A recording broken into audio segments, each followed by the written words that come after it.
Dawn H. Jones. Welcome to the BHR Wise podcast. Now, today's topic is suspending an employee from work pending a disciplinary investigation. So, what is the suspension? Well, suspension is when an employer can ask an employee to stop working temporarily. Now, the employee continues to be employed but is not required to work or attend the workplace. Now, it's important to say that suspension of an employee will only be appropriate in certain circumstances, and sometimes the employer's staff handbook or the employee's employment contract may detail these circumstances. But the bottom line is there should be sufficient justification for suspending an employee. Therefore, it is wise for managers to have detailed documented discussions of the available facts led by a manager with the authority to suspend. And these discussions should also include HR advice and address the following points. The discussions should talk about the nature of the allegations, if there is a genuine risk to business, property, interest or others, if there is a concern that the employee may interfere with the investigation, damage evidence or influence witness. Also, what should be taken into consideration is the impact of suspension on the employee's health and well-being.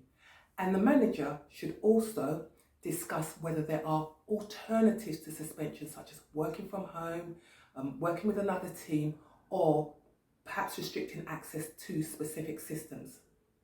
Oh, by the way, your free download this week will include a checklist of these discussion points.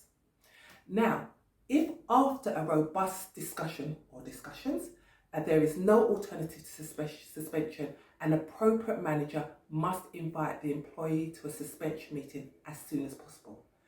Before we get to the meeting, I want to emphasise the importance of preparing for the suspension meeting wherever possible.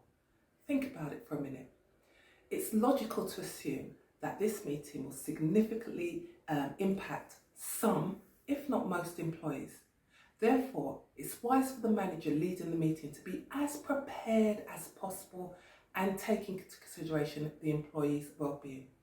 Now, a manager can prepare by drafting a copy of the suspension letter and asking their HR colleague to review it.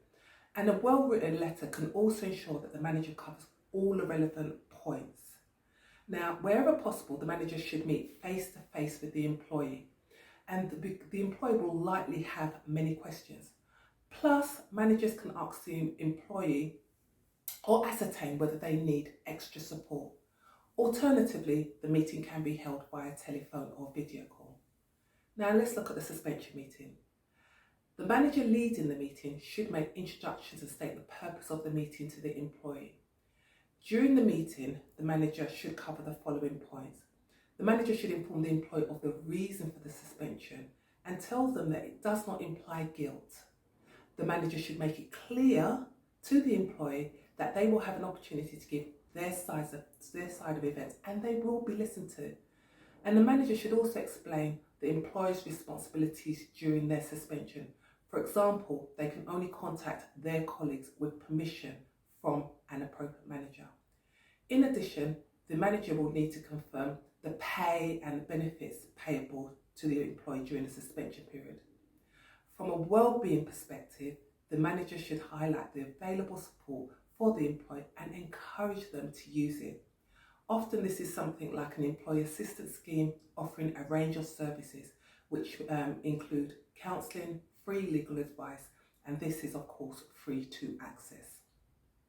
Lastly, the manager should check the employee's contact details, including an emergency contact person. In my experience, employees have many questions, and understandably so, but a manager will only often be able to answer some of the questions due to the pending investigation. Therefore, reassuring the employee that a timely investigation will occur is vital.